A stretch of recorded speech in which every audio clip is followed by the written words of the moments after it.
Welcome back to Zen Fits here in Blackstone, Virginia. We're talking about the Hurt Locker. This is the fourth TikToks I've done on this morning, and let's talk about the wound that heals. The wound that heals. So we're talking about the Hurt Locker. How do I get out of this hurt? I hurt. Who did it?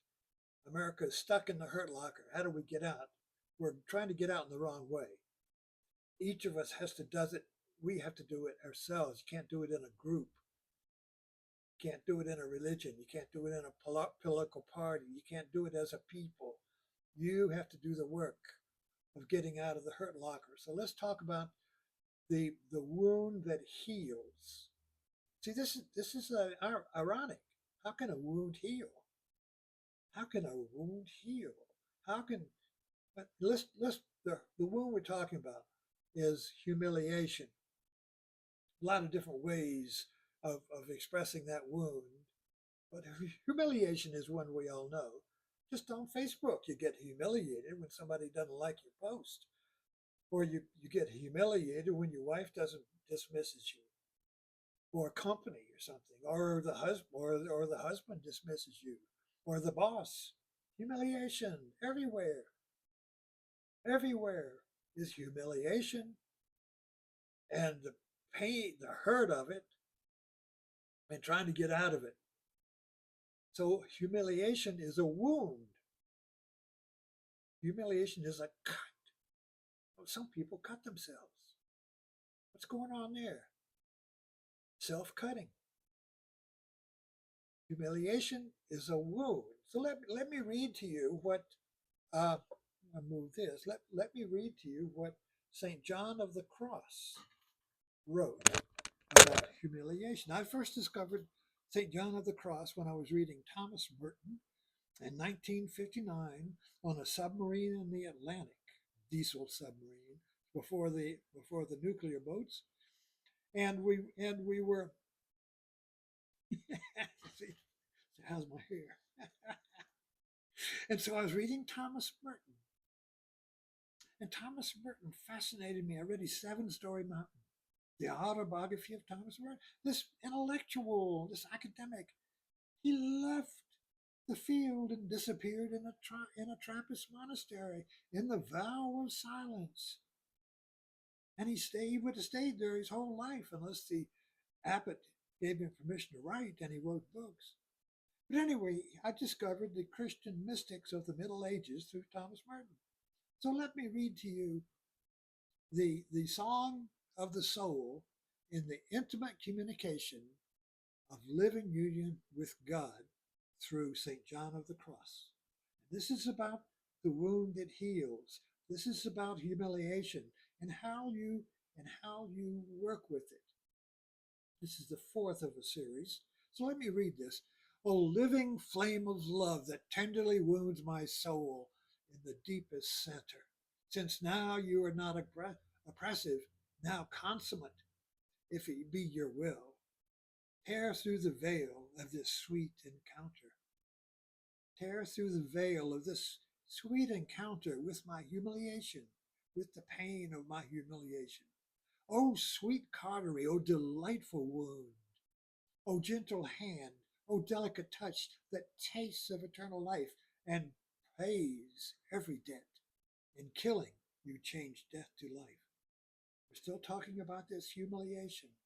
Finding the pain when somebody humiliates you without letting it go to the hurt locker where you say, I hurt, who did it? I'm going to get you back. It's just the pain, the feeling, the pain without the story, the pain without the I, the pain without the cause, just the feeling. O lamps of fire, in whose splendors the deep caverns of feeling, once obscured and blind, now give forth so rarely, so exquisitely, both warmth and light to their beloved. So he's worshiping the pain. He's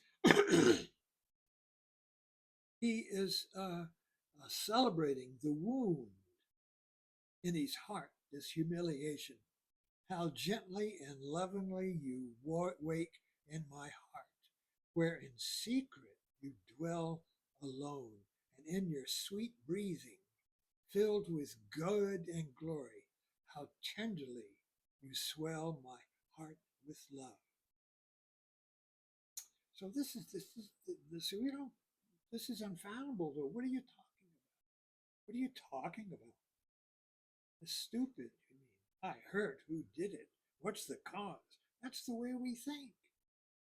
This is the way of mechanical thinking.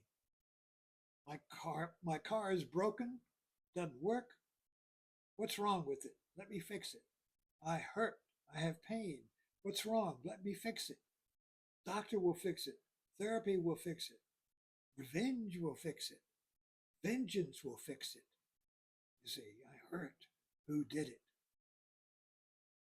But to get out of the hurt locker, we have to do the unthinkable. We have to do the impossible. We have to, this is why I use the language of Zen to talk about this, because Zen, as I practice it and use it, is the practice of awakening to the liberation of hurt, the practice of awakening to the liberation through the wound of humiliation. So we have to, this is alchemy, we have to transmute, we can transmute hurt into liberation by allowing the pain to be just a feeling without the I hurt. This is a very delicate practice. This is a vow. You have to vow in your heart that you will be on a quest to find the pain that is before the hurt. If you can find the pain, just the feeling, the raw feeling, so we can't even find that where everything is I hurt. We attach air. We got a big bottle of I on our table, and we sprinkle I on everything. Hot sauce. Everything is hot. Everything hurts. And if we have a moment of pleasure, it turns into hurt. So we have to get to the root. We have to get to the ambiguity. We have to get to the twist in the hurt when it is just a feeling of pain, and allow that little pain to bloom into the liberation or the transmutation of that pain into creative energy. You see, just pain is nothing. Pain just is impermanence. Here it's gone. And we do with that. You get a little pain, you get a cut, you just go on. You don't say, I hurt. You see, it's a pain. But when it becomes a hurt, you see, when the pain is caused by somebody or something, then it becomes hurt. But before it's caused by somebody or something, it's just a pain. So there, we have to get that pain before it becomes hurt. I'm in a rowboat fishing with a new rod and reel, and a boat bumps into me, and I drop my rod and reel, and I turn in a rage. Who did it? Who made me lose my reel? And I look, and the boat's empty. The boat's empty. Hurt is empty when it was just a fact. You dropped the reel. It's just a fact. No hurt unless somebody did it, you see. But find the pain, the feeling before somebody did it. And then you're free from it because you did it. I'm the cause of my pain. If I could see that, I'd be free of it. Thanks for dropping in.